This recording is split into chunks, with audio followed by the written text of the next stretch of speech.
બાળકોને જોતાં જ તેના ફેસ ઉપર સ્માઇલ આવી જાય તેવા પોટેટો સ્માઇલી બનાવીશું.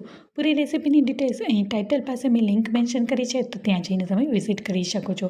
પોટેટો સ્માઇલી બનાવવા માટે અહીંયા 3 થી 4 નંગ જેટલા બાફેલા બટેકા લીધા છે અને તેને ખમણી લીધા છે. હવે તેમાં અડધી ચમચી જેટલો મરી પાવડર, 1 ચમચી જેટલો મિક્સ હર્બ્સ, અહીંયા તમે ઓરેગાનો પણ નાખી શકો છો અને 3 ચમચી જેટલો કોર્નફ્લોર નાખ્યો છે. અહીં કોર્નફ્લોરની જગ્યાએ તમે રાઈસ ફ્લોર પણ નાખી શકો છો, એટલે કે ચોખાનો લોટ પણ નાખી શકો છો. ત્યારબાદ અહીંયા 3 થી 4 નંગ જેટલા જે ટોસ્ટ આવે છે, જે આપણે ચામાં બોળીને રસ્ક ખાઈએ છીએ, તેનો પાવડર લીધો છે. જો તમારે રસ્કનો પાવડર ન લેવો હોય તો તમે બ્રેડ ક્રમ્સ પણ લઈ શકો છો. પણ બ્રેડ ક્રમ્સ છે એ કેવી રીતના લેવાય એ પૂરી રેસીપીની ડિટેલ્સમાં મેં આપ્યા છે, તો ત્યાં જઈને તમે વિઝિટ કરી શકો છો. હવે તેમાં સ્વાદ પ્રમાણે મીઠું નાખ્યું છે અને હવે એને ખૂબ જ સારી રીતના મિક્સ કરી લઈશું અને એને અડધો કલાક માટે ફ્રીઝમાં સારી રીતના સેટ થવા દઈશું, જેથી સ્માઇલી છે ખૂબ જ સારી રીતના બનીને તૈયાર થઈ જાય. હવે અડધો કલાક બાદ તમે જોઈ શકો છો ફ્રીઝમાંથી મેં આમ બટેકાના લોટને મેં કાઢી લીધો છે અને સારી રીતના સેટ થઈ ગયો છે. હવે પાટલા ઉપર લઈ અને હાથમાં થોડું એવું તેલ લગાવી અને ખૂબ જ સારી રીતના એને મસળી લઈશું. આ પોટેટો સ્માઇલી છે એ ઘરે બનાવવું ખૂબ જ સરળ છે અને સુપર ક્રિસ્પી અને અંદરથી એવા સોફ્ટ બનીને તૈયાર થાય છે.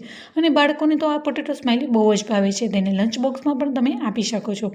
હવે મોટો એવો લુવો લીધો છે અને એક તમે બટર પેપર પણ રાખી શકો છો. અહીંયા મેં એક પોલિથીન લીધી છે અને તેને મસ્ત એવી ભાખરીની સાઇઝમાં આપણે એને વણી લઈશું. અને આ પોટેટો સ્માઇલી છે થોડાક ઠીક એવા રાખીશું, જેથી ફૂલશે પણ ખરી અને ક્રિસ્પી પણ બનીને તૈયાર થશે. અહીંયા મેં કોરો લોટ વડે ડસ્ટ કરી અને એને સારી રીતના વણી લીધી છે. હવે મેં એક ઢાંકણ લીધું છે. અહીંયા ઢાંકણની મદદથી એને રાઉન્ડ શેપમાં કટ કરી લઈશું. અહીં પોટેટો સ્માઇલી તમારે નાના કે મોટા જે સાઇઝમાં જોઈએ એવી રીતના કટ કરી લેવાના છે. તો અહીંયા મેં આવી રીતના ઢાંકણની મદદથી કટ કરી અને ચારે બાજુ રહેલી જે બટેકાની વધારાનો એક્સ્ટ્રા ભાગ છે એ મેં સારી રીતના કાઢી લીધો છે. તો આ પોટેટો સ્માઇલી છે એ ખૂબ જ ફટાફટ બનીને તૈયાર થઈ જાય છે. અને જો તમે આવી રીતના બનાવીને ફ્રીઝમાં રાખી દેશો તો જ્યારે બનાવવો હોય ત્યારે ખૂબ જ સરળ બનીને તૈયાર થઈ જશે. તો તમે જોઈ શકો છો મેં આટલી થિકનેસ રાખી છે. હવે સુપર સરસ મજાની આંખનો શેપ દેવા માટે અહીંયા મેં એક ફોક લીધી છે, તેને કોર્નફ્લોરમાં ડીપ કરી લીધી છે જેથી ચોટે નહીં. અને આવી રીતના રાઉન્ડ શેપમાં કરી અને એને મસ્ત એવી આંખનો શેપ આપી દઈશું.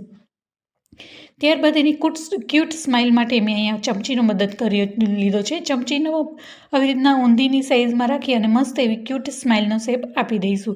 તો તમે જોઈ શકો છો મસ્ત એવા ક્યુટ પોટેટો સ્માઇલી બનીને તૈયાર થઈ ગયા છે. હવે તેને ફ્રાય કરીશું. ફ્રાય કરવા માટે અહીંયા મીડિયમ ટુ હાઈ ફ્લેમ પર એને ફ્રાય કરીશું, જેથી અંદર સુધી સારી રીતના કૂક થઈ જાય અને સુપર ક્રિસ્પી બનીને તૈયાર થઈ જાય. અને બાળકોને તો આ સ્માઇલી જોઈને જ એના ફેસમાં સ્માઇલ આવી જશે.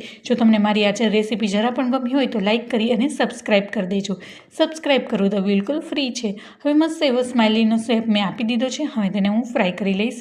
અહીંયા આપણે આ સ્માઇલીને એકદમ ગોલ્ડન બ્રાઉન કલર ન થાય ત્યાં સુધી મીડિયમ ટુ હાઈ